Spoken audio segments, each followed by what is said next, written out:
We're back. Megan, how you doing? I am good. Thank you so much, Rajiv.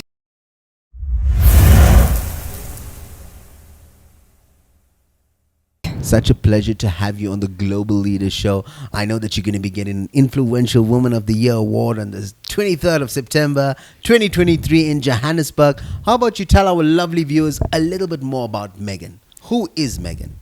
Thank you, Rajiv. So, a little bit about me. I am an owner of 2 companies currently, hopefully more soon. One of the companies is a cybersecurity company called SecuraCore, and the other one is a training and mentorship company called MSG, Megan S. Grant. And the cybersecurity company SecuraCore started out as my husband's business, and I got involved because I fell in love with cybersecurity. Which is pretty funny considering I used to have a password 12345. God has a funny way of working things out. And then my company, MSG, happened almost by accident. I started off training corporate Chinese professionals overseas online, and it started off with learning more about the Chinese culture. And then I realized that they didn't have a lot of emotional intelligence. They didn't understand themselves. They didn't understand the world around them. They were just so used to performing, working long hours, and that's expected. And they didn't know that there was an alternative. So the more I enjoyed the Chinese culture and the country, the more I also started learning about myself. And my business just happened by accident. I have customers who said, Megan, we want to work with you one-on-one. Can we contact you? How do we pay you? How do we get involved with you? And that's pretty much how it started there. And it has grown into a business that has taught people how to cross cultural barriers.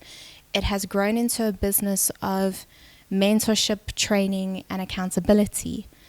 Through working with my customers, some are in Dubai, some are in Australia, most of them are in China. There's a couple in South Africa at the moment, 1 or 2 of them are in England. So with my background and my experience with training, teaching, learning emotional intelligence, learning more about ourselves, our world around us, it kind of started cultivating a culture of learning and adding more value to the world around us and to the people around us. So that's a bit about my business.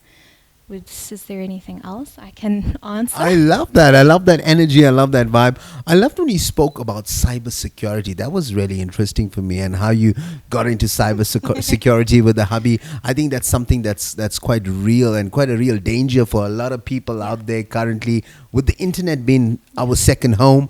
There's somebody, if you need any advice with cybersecurity, Megan is the lady to contact. We'll share her details with you a little bit later on. Now, Megan, I know you wear many different hats. I can see you've got quite a busy day, a busy profile, 2 companies, a few more to come.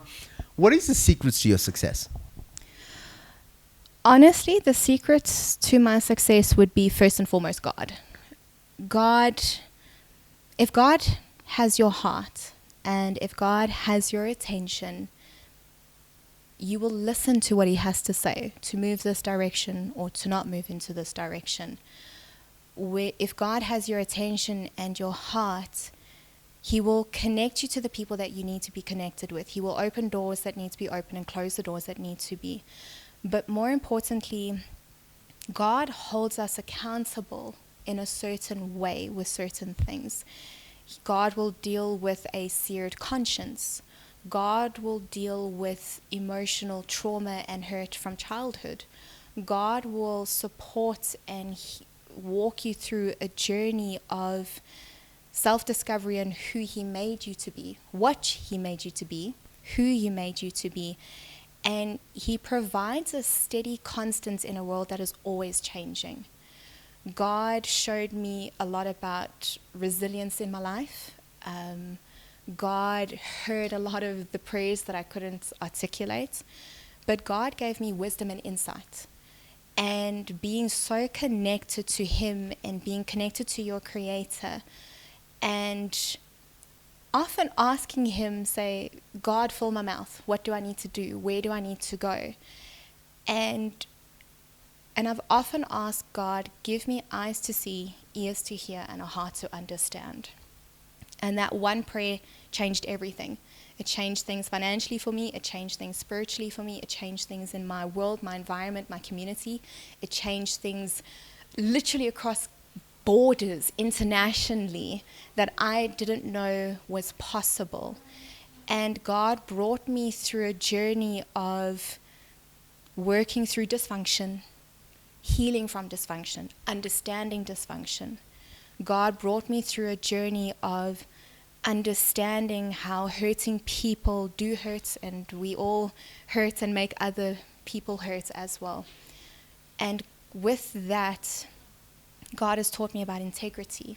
God has taught me about seeing deeper and behind the scenes. God has given me wisdom. If I just quiet my heart, my mind, and the world around me, and God has my attention, there's nothing anyone can say, there's nothing anyone can do, and there's no situation that is so shakeable that shakes God.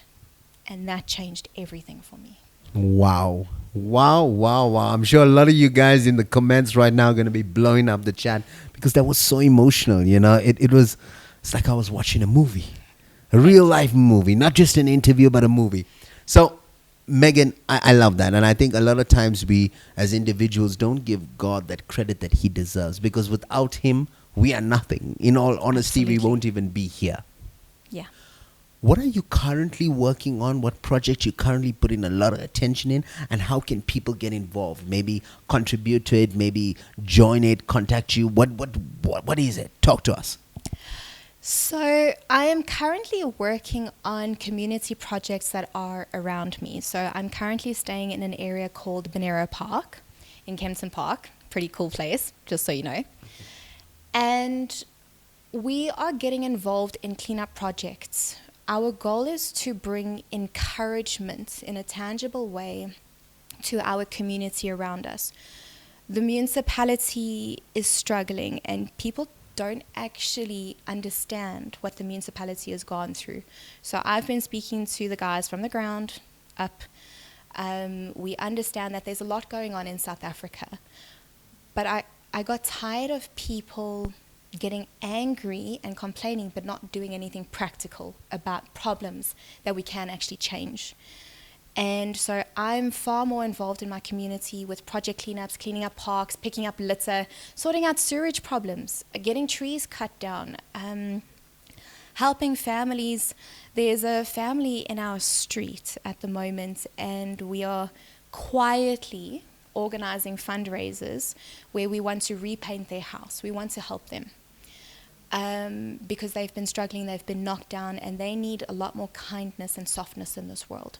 So that's one of the fundraisers.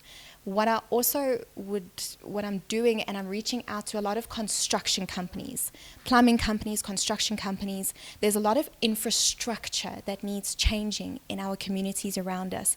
And we need the know-how, we need the skills, we need the material, we need the funding. So when I organize funding, I'm going to put it on Facebook, I'm going to put it on my website, I'm going to put it on Securicor's website. Get involved in our communities. We can donate. There's an NPO that is linked to our church, Airport Christian Fellowship, and anything that is put as community or Bonero Park community or any construction project, is all open, it is transparent. That goes solely to the community and the upliftment of the community and changing people's perspectives. Our home is meant to be a safe place. Our home is a place we love. Our home is meant to be a sanctuary, and there's meant to be peace in it and around it. And if we look deeper and we start tackling problems together as a community, we can fix up communities, we can clean up communities. And from there, we build bonds with people. We teach people how to love. We teach people practical skills. A lot of children that I've seen in our community want to get involved with certain things. They want to learn more, they want to do more, but no one is there to teach them. No one is there to upskill them. Or the parents and grandparents are so busy, so tired, so overworked, struggling with financial stress, struggling with comprehending how do we just make it to the next week. And community projects reach people at a heart level because it brings people together and it changes their environment. And that physical change will shift their mentality, will shift their mind. That's what we can do. So look for Facebook, look on the website, securacore.co.za, look at meghansgrant.com, and get involved in this project. And if there's nothing close by in your community, I would encourage you to start up community projects in your community and spread the word that way. I like that. I like, and I think to everybody watching this, please go and check out the website. Please contribute to the cause. You can see Meghan is so passionate about what she's doing. I can feel the energies right here, and it's truly infectious. And that is why they say connect with like-minded people, and literally there is no impossible task. You just put your minds together and you can achieve absolutely anything. Any final words, Meghan? Final words, honestly, don't give up no matter what it looks like. Ask for help when you need help. Go learn and go be better. Go to reputable resources. If you're struggling spiritually, go find a good spiritual home. If you're struggling financially, there are really good financial resources out there. Debt doesn't have to be a trap. Debt recovery is not a bad thing, and there's no shame in asking for help. Ramit Sethi, highly recommend him and his techniques. Struggling with emotions or understanding, how do I communicate? How do I articulate what I'm feeling? How do I feel seen? How can I see other people? How do I get acknowledgement? How do I give acknowledgement? And be the person you want to see around you. If you want to see kindness, be that. If you want to see change, be the change. If you want to see love, be that. If you want to be badass, be badass. The change starts with you, but go learn. The power is with you. Wow, I couldn't have put it better myself. And this is something that I preach on a daily basis. We are frequencies. Make sure you can increase that frequency and be the best version of yourself. Because at the end of the day, your life is in your hands. From myself, Rajiv Mothie, I've got one thing left to say. You guys have just been motivated.